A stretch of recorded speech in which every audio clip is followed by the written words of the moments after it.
The rain came down so hard that night, it seemed determined to wash the entire city clean. Outside the glowing windows of an upscale shopping district, expensive cars rushed through flooded streets while people hurried beneath umbrellas, desperate to escape the storm. But beneath the narrow awning of a closed cafe, one man remained completely still. His clothes were soaked, torn, and stained with mud. His shoes were worn almost beyond recognition. Yet there was something about the way he sat that made him impossible to ignore. He wasn't begging. He wasn't shouting for attention. He simply sat with his hands folded neatly over his knees, staring into the rain as if he were waiting for something only he understood. Amara noticed him while stepping out of a luxury boutique. She was dressed elegantly, carrying several shopping bags, but the moment she saw the man, she stopped. Most people had walked past him without even looking. Amara had almost done the same. Then she noticed the book beside him. It was an old, expensive-looking book, its pages protected beneath a plastic cover. The man was reading it quietly. Not skimming it. Reading it with the kind of concentration Amara had seen in university professors. She stepped closer. "Are you all right?" she asked. The man looked up. His eyes were tired, but strangely calm. "I've been better," he replied with a faint smile. His voice was polished, educated, and gentle. Amara frowned. Something about him didn't make sense. Before she could ask another question, 2 security guards approached. "You need to leave," one of them said sharply. The man slowly closed his book. Of course. He reached for his belongings without arguing. Something about his quiet acceptance made Amara uncomfortable. She watched him carefully. He didn't curse the guards. He didn't plead. He didn't even look embarrassed. He simply stood, straightened his torn coat, and prepared to walk back into the storm. "Wait," Amara said. The guards turned toward her. "He's not bothering anyone. Miss, this is private property. Then I'll take responsibility for him." The words left her mouth before she had time to think. The man looked at her with genuine surprise. "You shouldn't do that," he said softly. "Why?" Amara asked. He hesitated. "Because you don't know me." She looked at his ruined clothes, then at the expensive book tucked carefully beneath his arm. "You're right," she said. "I don't." She paused. "That's why I'm asking you to come with me." An hour later, the mysterious stranger stood inside Amara's beautiful home, dripping rainwater onto a marble floor that probably cost more than everything he owned. He looked around, but instead of staring at the luxury, he noticed the antique paintings, the architecture, and the books lining an entire wall. Then his expression changed for only a second. He recognized something. Amara saw it. "You've been here before?" she asked. The man quickly looked away. "No." But his answer came too quickly. And that was the moment Amara realized she hadn't brought a homeless stranger home. She had brought home a mystery. By the time Amara brought Daniel through the front door, the storm had become a distant rumble behind them. Her home was nothing like the mansion he had briefly mistaken it for. It was a modest, carefully kept house where every piece of furniture had a purpose and nothing was chosen simply to impress. Amara's elderly aunt, Margaret, was already asleep upstairs, so Amara quietly led Daniel into the small guest room. "You can stay here tonight," she said, placing a clean shirt and trousers on the bed. "Tomorrow, we'll figure out what comes next." Daniel looked at the clothes, then at her. "You've already done more than enough." "It's just clothes," Amara replied. "And food." She pointed toward the kitchen. "Eat before you sleep." Daniel nodded gratefully. Yet as he sat at the table, Amara noticed something strange. He unfolded the napkin with effortless precision, held his fork correctly, and thanked her as though he had been raised in a house where manners were never optional. When she served him a simple meal, he didn't stare at the food with desperation. Instead, He quietly complimented the seasoning and asked what herbs she had used. Amara raised an eyebrow. "You know a lot about cooking." Daniel gave a small smile. "I know a little about many things." Later, while Amara showed him where the bathroom was, Daniel stopped near the living room. His eyes settled on an old wooden cabinet. "That's French walnut," he said. Amara turned sharply. "You know what kind of wood that is?" Daniel seemed to realize his mistake. "I suppose I guessed." "You guessed correctly." He said nothing more. Amara watched him carefully, feeling the first real thread of suspicion tighten inside her. This man knew things he shouldn't know. The next morning, she woke to the sound of Margaret laughing downstairs. Amara hurried into the kitchen and froze. Daniel was standing beside her aunt, calmly preparing tea while discussing a book Margaret had spent years searching for. "Daniel," Amara said slowly, "where exactly did you learn all this?" He looked at her, and for the first time, the calm expression on his face disappeared. "I honestly don't know," he whispered. But Amara could tell he wasn't telling her everything. Daniel refused to spend another day sitting quietly while Amara carried the weight of the household alone. By breakfast, he had already fixed the broken toaster that had been sitting in the kitchen for months. When Amara stared at it in disbelief, Daniel simply shrugged. It wasn't difficult. "You were homeless yesterday," she reminded him. "And apparently an electrician this morning." Daniel smiled. Yet something in his eyes told her the subject wasn't merely painful. It was dangerous. A few days later, Amara mentioned a problem with her small business. She expected Daniel to offer ordinary advice, but instead he studied her numbers and immediately pointed out a weakness in her pricing strategy. Then he suggested a restructuring plan so precise that Amara couldn't believe she was hearing it from the man who had arrived at her door with a torn coat. "Where did you learn business?" she asked. Daniel went silent. That night, while Amara slept, Daniel sat alone in the living room watching financial news. A familiar company appeared on the screen. The name was Carter Global Holdings. Daniel froze. His face drained of color. The reporter was discussing its billionaire founder, Michael Carter, and a scandal surrounding the sudden disappearance of a senior executive months earlier. Daniel slowly reached toward the television, his hand trembling. "No," he whispered. Then someone knocked on Amara's front door. Daniel turned toward the sound, and for the first time since she had met him, genuine fear appeared in his eyes. The knock at the door turned out to be nothing more than a neighbor asking about a package, but Daniel's reaction stayed with Amara long after the visitor left. He had looked genuinely terrified. The following evening, Amara was preparing dinner when the television caught her attention. A news report was covering the disappearance of Alexander Reed, the billionaire founder of one of the world's largest investment empires. His face appeared across the screen, calm and confident beneath a headline announcing that he had vanished from public view months earlier. "Imagine being that rich and still disappearing," Amara said casually. Daniel, who had been washing a cup, suddenly stopped. The cup slipped slightly in his hand. Water spilled across the counter. Amara turned. "Daniel?" He quickly wiped the water away. "I'm fine." She looked toward the television, then back at him. "Do you know Alexander Reed?" Daniel's face became unreadable. "No." The answer was immediate. Too immediate. Amara studied him. "You looked like you'd seen a ghost." Daniel forced a faint smile. "I don't like watching the news." He walked away before she could ask anything else. But the question remained in Amara's mind. Later that night, while cleaning the guest room, she found a small photograph beneath Daniel's worn bag. The picture was damaged along one edge, but the faces were still clear. Daniel stood beside Alexander Reed. Not in the background. Not by coincidence. Beside him. Both men were dressed in expensive suits, and Alexander had one hand resting proudly on Daniel's shoulder.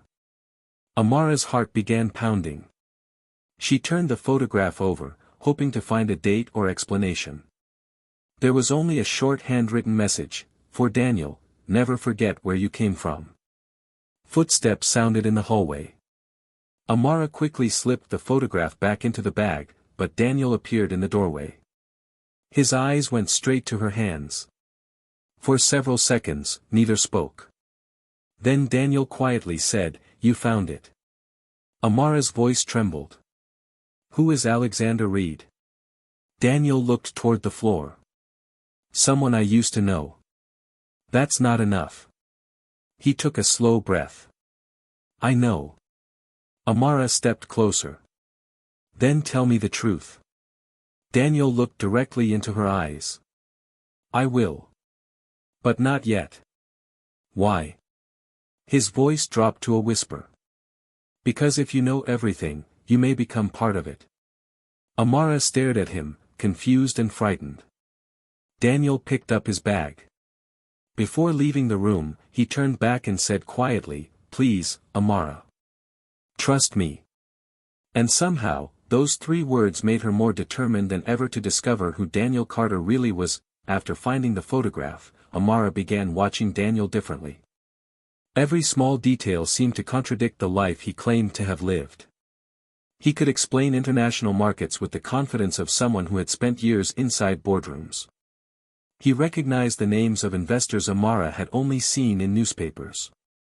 Even the way he spoke about business revealed knowledge far beyond anything a homeless stranger should possess. Yet there were other moments that made Amara hesitate before judging him. One afternoon, a delivery man spoke impatiently to Daniel, treating him like someone beneath notice. Daniel's jaw tightened, but instead of responding, he quietly stepped aside. Later, Amara found him alone in the garden, staring at the ground. "You hated the way he spoke to you," she said. Daniel didn't look up. "I hated that it reminded me of something." "What?" He was silent for a long moment. "There was a time when people listened whenever I spoke." Amara sat beside him. "What happened?" Daniel's fingers tightened around a small stone. "I lost everything." "Your money?" He shook his head. "Money was the easiest thing to lose." Amara waited. Daniel finally whispered, "I lost people I trusted." That was all he would say. But over the following days, pieces of his past slipped through whenever he wasn't careful. He mentioned private meetings in cities he had never visited as a poor man. He knew how powerful families protected their reputations. Once, while reading an article about corporate fraud, he quietly said, "Sometimes the person standing beside you is the one who destroys you." Amara looked up. "Did that happen to you?" Daniel's eyes hardened. "Yes." "Who betrayed you?" He stood and walked away. He showed her a photograph and asked whether she had seen the man in it. The woman shook her head. "No." But Amara saw the photograph from a distance. It was Daniel. That evening, she confronted him. "People are looking for you." Daniel stopped moving. "Who told you that?" "Does it matter?" "They're asking about you." He closed his eyes for a moment, as if he had hoped this day would never come. "Amara, you need to stay away from this." "Stay away." Her voice rose. "You came into my home carrying secrets, and now strangers are watching my house." Daniel stepped closer. "That's exactly why you shouldn't know more. You don't get to decide what I'm allowed to know." For the first time, anger flashed across his face. "And you don't understand what these people are capable of." Silence filled the room. Amara stared at him. "Then tell me." Daniel looked toward the window. The black car was parked at the end of the street again. "There are people who believe I know something that could destroy powerful men." Amara's voice softened. "What do you know?" Daniel shook his head. "Not yet." "You keep saying that." She turned away, hurt replacing her anger. "How am I supposed to trust someone who refuses to trust me?" Daniel's expression broke. "Because if they discover that you know anything, they may come after you too." Amara looked back at him. They already know I'm helping you. Daniel went completely still. For several seconds, neither spoke. Then he walked to the window and carefully pulled the curtain closed. You're right, he whispered. It's time you knew one thing. He reached into his bag and removed a small metal key. This belonged to Alexander Reed. Amara stared at it. Why do you have it? Daniel's eyes filled with pain. Because Alexander gave it to me the night before he disappeared. A sudden sound came from outside. Both of them froze. Someone had just tried the front door. Daniel immediately moved in front of Amara. The handle turned again. Whoever was outside wasn't there to knock. Daniel kept his body between Amara and the door until the sound outside finally disappeared. Only then did he turn toward her. You deserve the truth, he said quietly. At least part of it. Amara waited, barely breathing. Daniel placed the small key on the table. I was once part of a business empire worth billions. Amara stared at him. Part of it? He nodded. I worked at the center of it. I knew the people who controlled it, the accounts, the investments, the private agreements. And Alexander Reed? Daniel looked away. He was one of the most important people in my life. Amara immediately noticed what he hadn't said. Was he your employer? Daniel hesitated. Something like that. Then he explained how everything had changed. Months before Alexander disappeared, enormous amounts of money began moving through accounts connected to the company. Documents appeared showing that Daniel had authorized the transfers. At first, he thought it was an accounting mistake. Then investigators arrived. They had everything, Daniel said. Signatures. Digital records. Messages that looked like they came from me. Amara frowned. But they weren't yours. No. His voice became bitter. Someone had built an entire case against me. Daniel discovered that millions had been secretly transferred to accounts controlled by people he had trusted for years. When he tried to investigate, employees who had once answered his calls stopped responding. Executives suddenly resigned. Security footage disappeared. And then someone warned him that if he continued searching, he would not survive long enough to expose the truth. So you ran, Amara whispered. Daniel nodded. I disappeared. Why become homeless? He looked at his worn hands. Because nobody searches for a man they believe has nothing. Amara finally understood. The torn clothes, the silence, the refusal to use a phone, the way he avoided anyone who seemed connected to his former life, it had all been deliberate. Daniel hadn't simply lost his world. He had buried himself beneath it. Who betrayed you? Amara asked. Daniel looked at her with exhausted eyes. That's what I've been trying to discover. He paused. And I was getting close. Amara's heart tightened. Then why come into my life?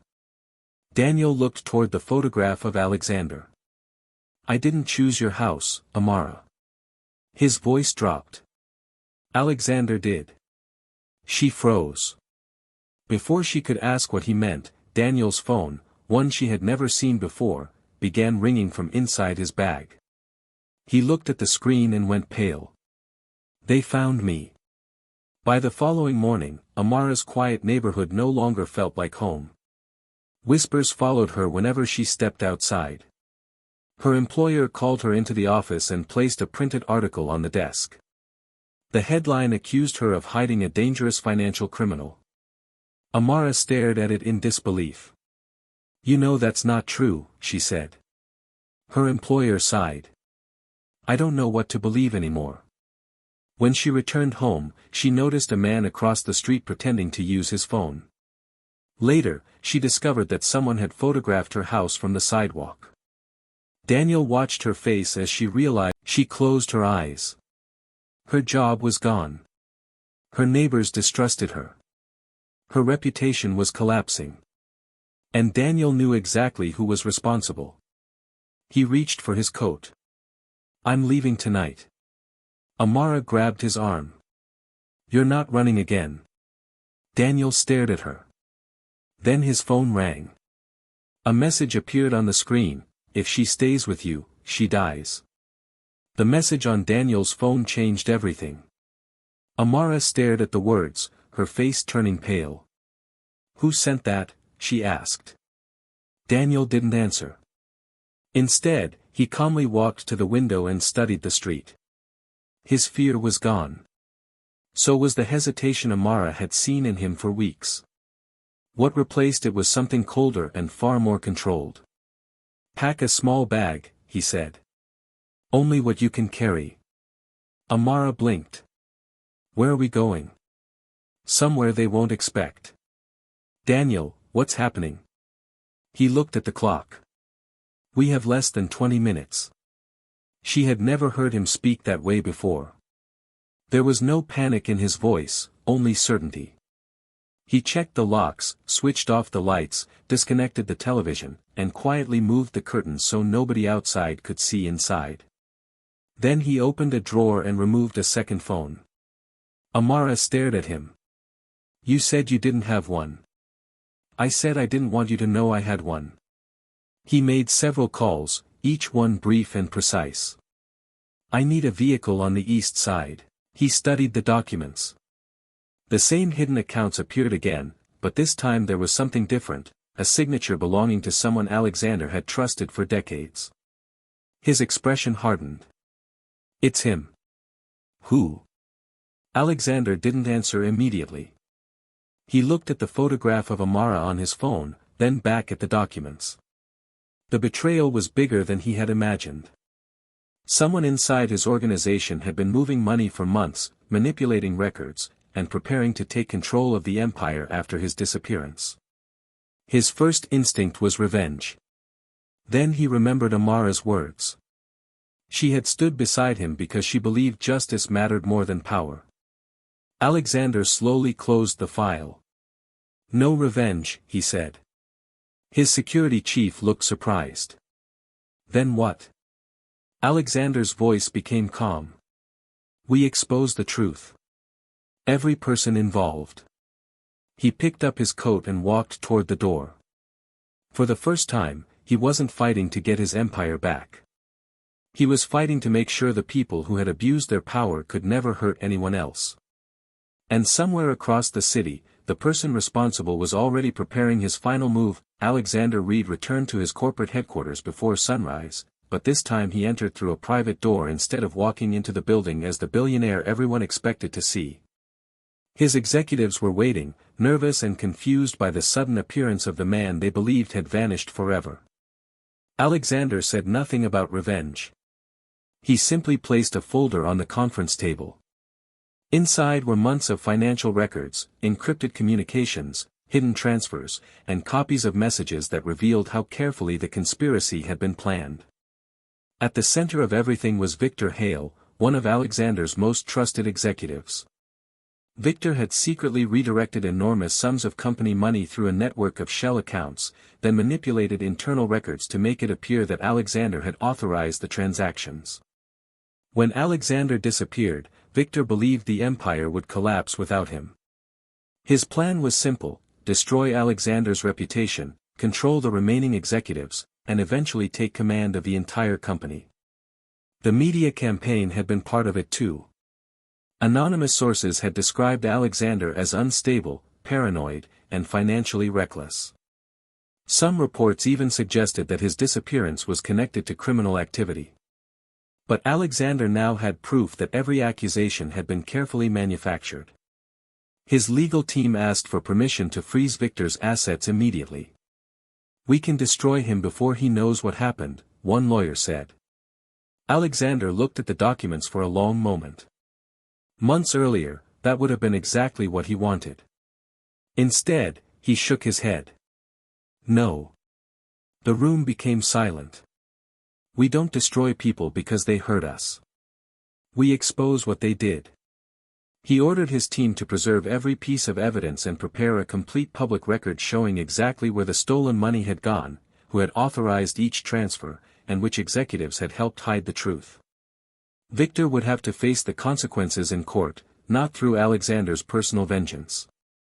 That evening, Alexander stood alone inside the enormous office he had built years earlier.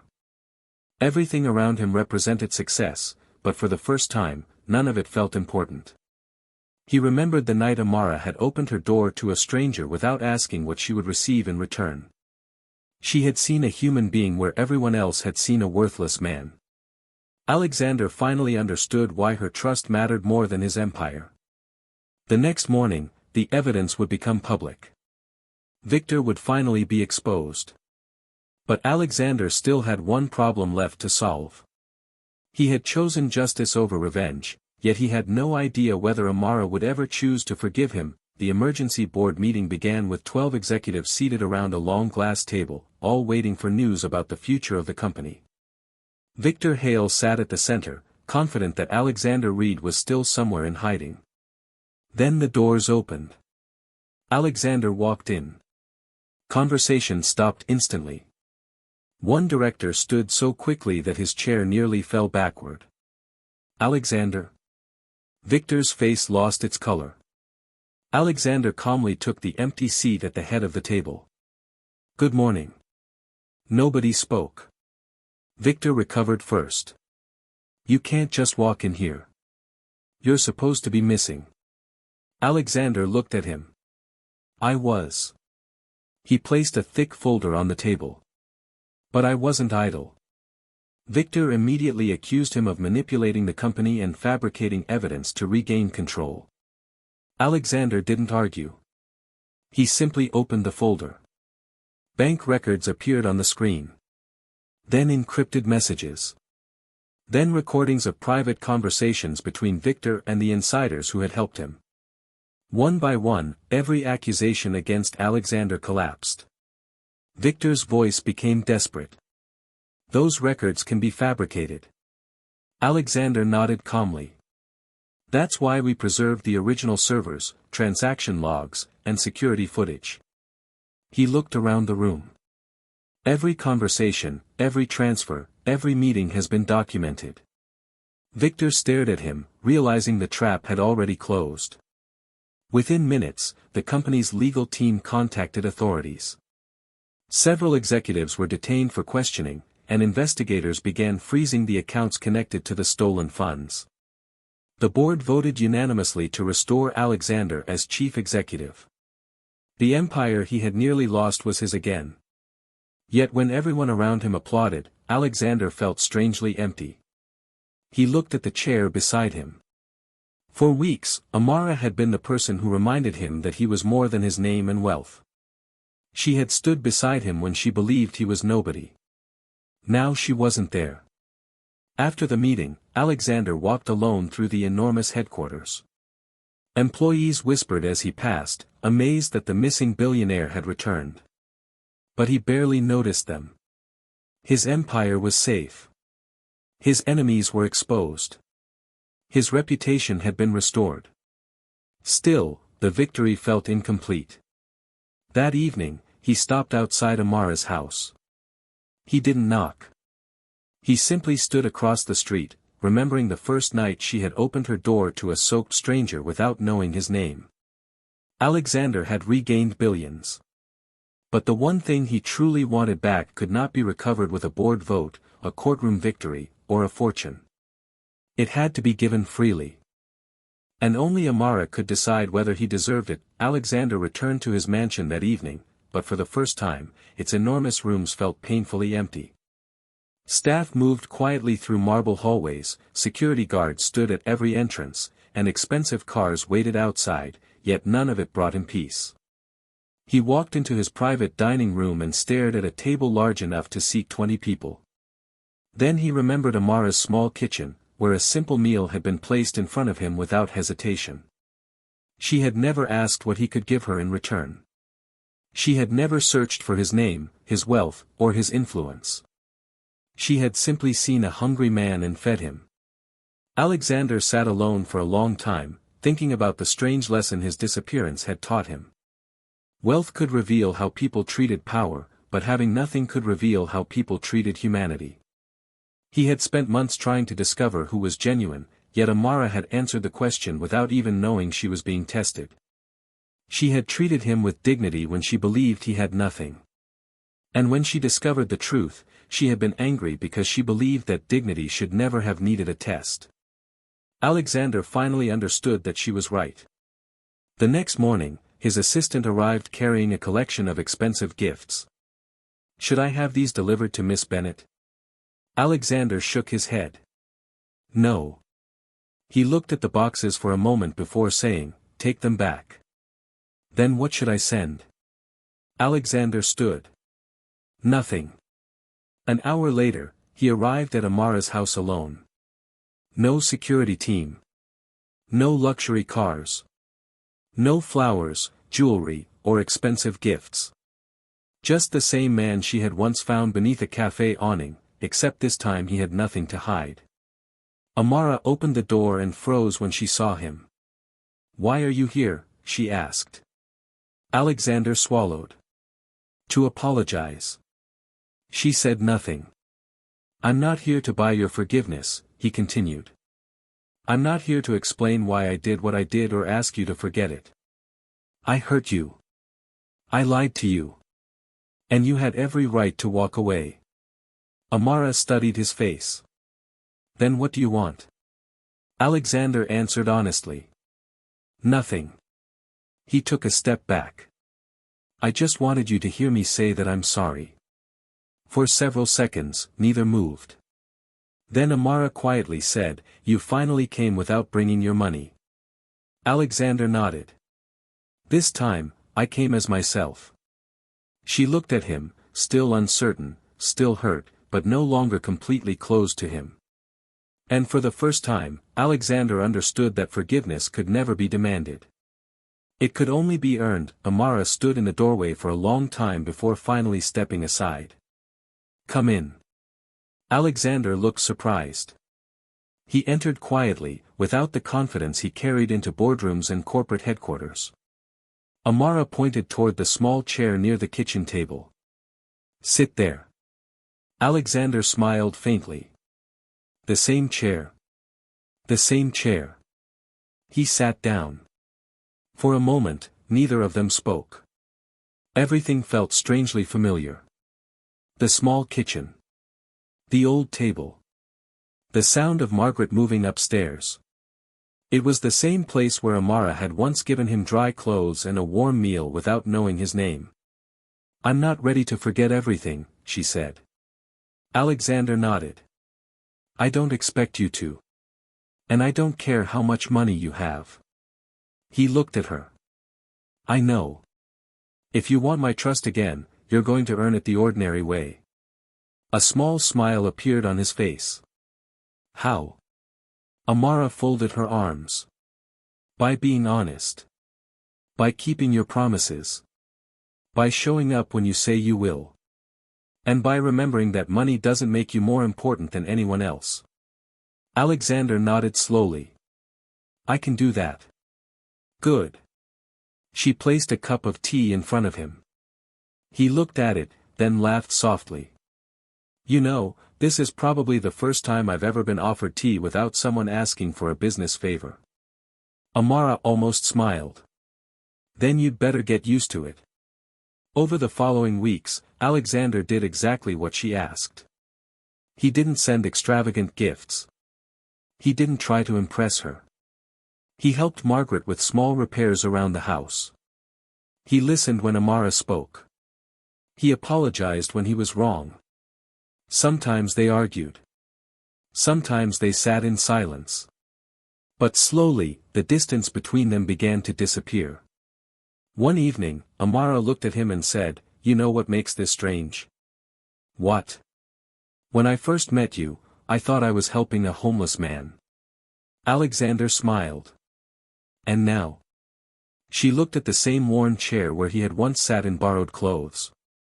"Now I think I was helping a man who had forgotten what it felt like to be ordinary." Alexander's smile faded into something warmer. "You reminded me." Amara reached across the table and placed her hand over his. No cameras captured the moment. No newspapers reported it. No fortune changed hands. It was simply two people sitting together, finally without secrets between them. And in that quiet moment, Alexander realized that the greatest thing Amara had ever given him was never shelter. It was the chance to become someone worthy of being welcomed through her door again. Months passed, and Alexander's life changed in ways no financial report could measure. He created a foundation dedicated to helping homeless people find stable housing, meaningful employment, education, and legal support. But he refused to turn it into another publicity campaign. "We aren't here to make people feel sorry for them," he told his team. "We're here to help them rebuild their lives." Amara became involved too, insisting that every person who came through the foundation's doors be treated with dignity. She helped design programs that focused on opportunity rather than pity. A person shouldn't have to prove their worth before someone treats them with respect, she often reminded the staff. Alexander never forgot those words. One rainy evening, months after everything had changed, he returned to the same upscale shopping district where Amara had first found him. The cafe was still there. The awning was still narrow. The streets were still crowded with people rushing past. But this time, Alexander wasn't hiding. He stood beneath an umbrella and watched a homeless man sitting alone against the wall. People walked around him without looking. Some stared. Most simply kept moving. Alexander remembered exactly how invisible he had felt that night. Then he noticed something else. A young man dropped a few coins into the man's cup without stopping. Alexander slowly walked over and sat beside him. The stranger looked surprised. "You don't have to sit here," he said. Alexander smiled. "I know." He asked his name. They began talking. Alexander didn't promise instant wealth. He didn't hand him a check and walk away. He listened first. Then he told the man about a place that could help him find a room, work, and the documents he needed to start again. The man stared at him suspiciously. "Why would you do that?" Alexander looked across the street toward the place where Amara had once stood. "Because someone did it for me." The rain began falling harder. Alexander stayed beside him. And somewhere in that moment, the circle finally closed. The man who had once pretended to have nothing had learned what it truly meant to have everything. It wasn't the mansion. It wasn't the billions. It wasn't the empire or the power to command an entire corporation. It was the ability to look at another human being and see their worth before knowing their name, their history, or what they could give in return. Amara had opened her door to a stranger during the rain. Alexander spent the rest of his life making sure more people would find doors open when they needed them most. Because in the end, the greatest wealth a person can possess isn't what they own. It's the dignity they give to someone who has nothing to offer them.